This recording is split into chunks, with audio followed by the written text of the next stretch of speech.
Today we will start with the second chapter of geography, that is, the physical features of India.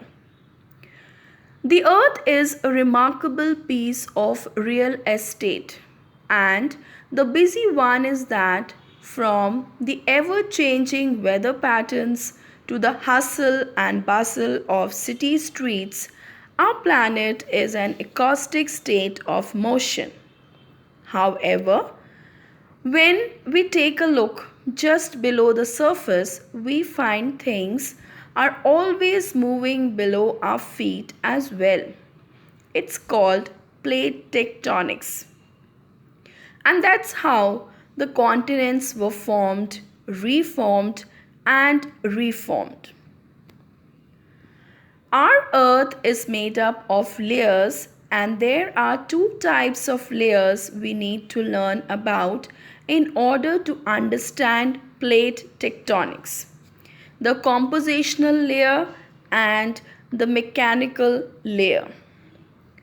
There are three primarily compositional layers to the Earth's surface. These are mainly the three layers you are familiar with: the crust, the mantle, and the core. The compositional layers refers to the materials and the elements the earth is made of. Now we will take a look at how the inside of the earth behaves. We can divide them even further into mechanical layers.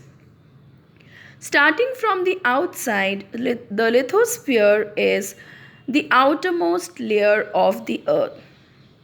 The asthenosphere contains the same materials as the top layers of the mantle, but the pressure and the heat are increased. You could say it is somewhat fluid. The next is mesosphere. At this, the pressure really starts to build, thus making it very rigid.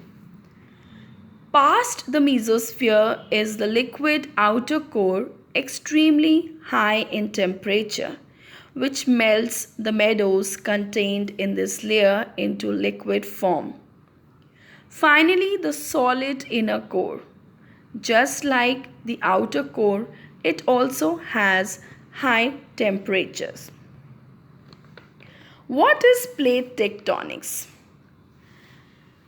In the early 1900s, a scientist named Alfred Wegener noticed that the coastlines of several continents looked like they fit together, similar to puzzle pieces.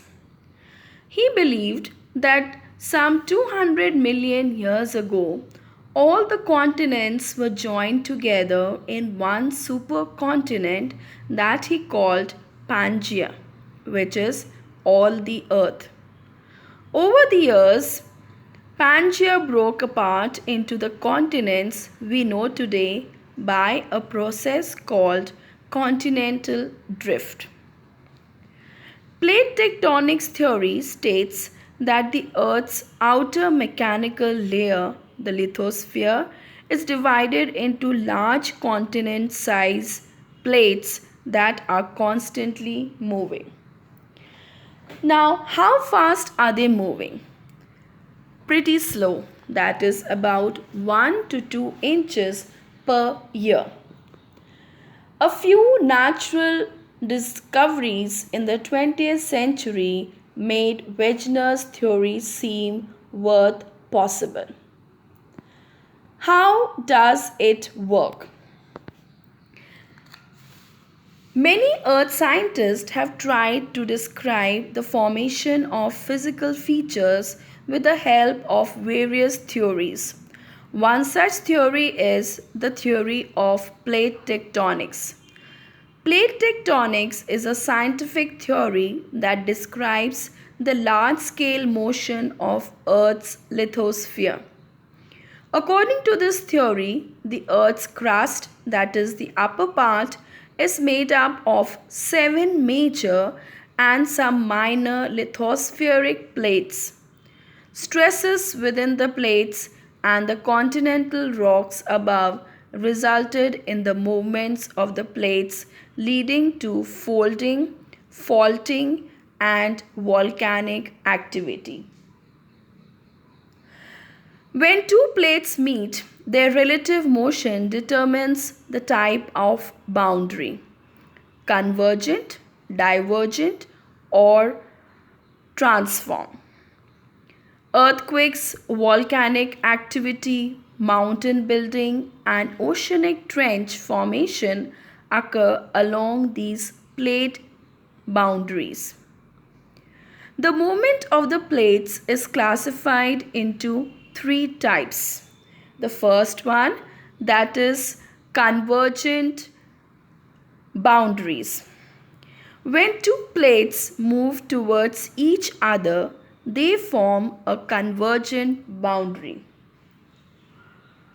One of the plates will dive under the other plate. One example of this is a ring of fire, which is an active ring of volcanoes in the Pacific Ocean. Second, the transform boundary. When two plates move horizontally past each other, it is created. It creates a crack or fault line in the Earth's crust.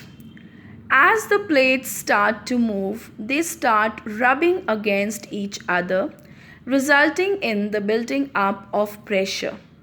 It results in earthquake. The San Andreas Fault is one of the largest transform boundary in the world. Next, the divergent boundary.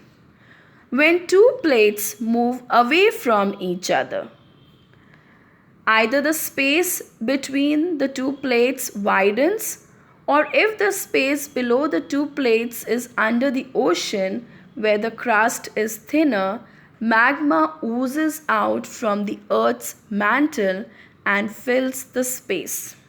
One example of it is the Mid-Atlantic Ridge. We will continue with this chapter.